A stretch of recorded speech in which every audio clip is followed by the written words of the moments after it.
let's talk about dermal pigmentation and why it's so hard to treat. We talked about epidermal pigmentation, the pigmentation that's in the top layers of your skin, and how to treat that with products. Last week, that pigmentation is usually visible brown or tan spots. Today, let's talk about dermal pigmentation. That sits way deeper in the skin, in the dermis, in fact. It's often bluish or gray-brown, and it's usually patchy. So what can cause dermal pigmentation? Inflammation, hormonal triggers can cause melasma, some very deep cystic acne can cause it, trauma, laser burns, etc. All of these can cause dermal pigmentation. How do you identify it? Well, if you've been working on pigmentation with your skincare actives for say 3 months and it doesn't even begin to fade even a little bit, then that's usually not in the epidermis, that's in the dermis. How else?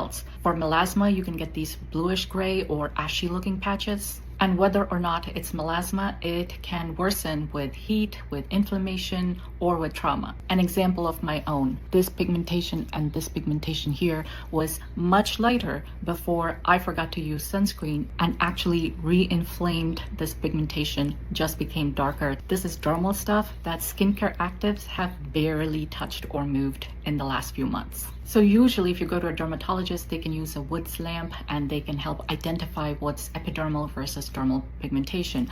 They use that lamp on your face and epidermal pigmentation will glow back, but dermal pigmentation will not. But in skin of color, that is a tad bit harder for sure, because our pigmentation can have both epidermal and dermal components to it. So there could be a deep dermal spot embedded in a ton of epidermal pigmentation. And if the dermatologist doesn't catch it, then you're trying to treat it with the wrong modality. What makes dermal pigmentation hard to treat is that when melanin drops into the dermis, it goes below the epidermis, then your skin kind of treats it like scar tissue and it's going to wall it off. It's going to actually protect it and keep it there as long as possible. So what actually works on taking care of it? First thing that works better is lasers. So Q-switch lasers, particularly this kind, work very well for pigmentation, but may not be safe for all skin types, specifically brown. For brown skin, pico lasers can actually work better with more precision and less heat, which reduces the risk of rebound hyperpigmentation. So I would recommend pico for brown and Q-switched for everybody else. Again, the success and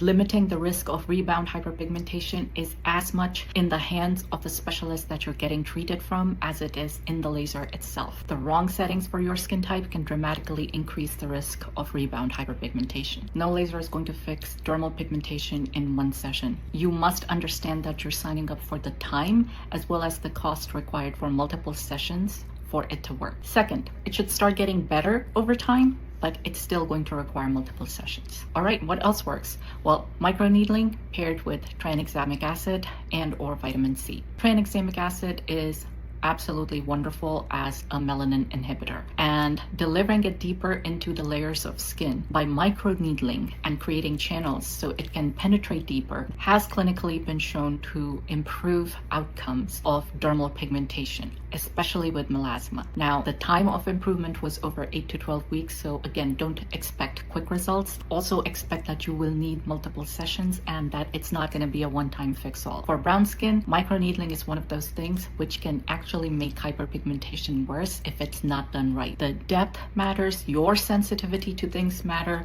and the angle at which the needles are going in and how much friction it's causing also matters. So what does this mean? If you're brown skinned, are you just done for? You can't really treat it in any realistic way? No. What I would advise and what I have done for myself is start with skincare treatments first. Build your routine. Build your daily AM and PM skincare routine to be solidly packed for everything that helps with pigmentation and inhibition of melanin production. If you're not sure what those actives are, then I have a pinned post that actually talks about ingredients that fade pigmentation in epidermis. Start with those. Make sure that you're using a retinoid because that can actually help get to the dermal layer and sometimes improve that as well. It doesn't matter whether you get treatment done or not. You have to have a maintenance skincare routine that will ensure that you keep your results. Otherwise, it's all going to fade away anyway.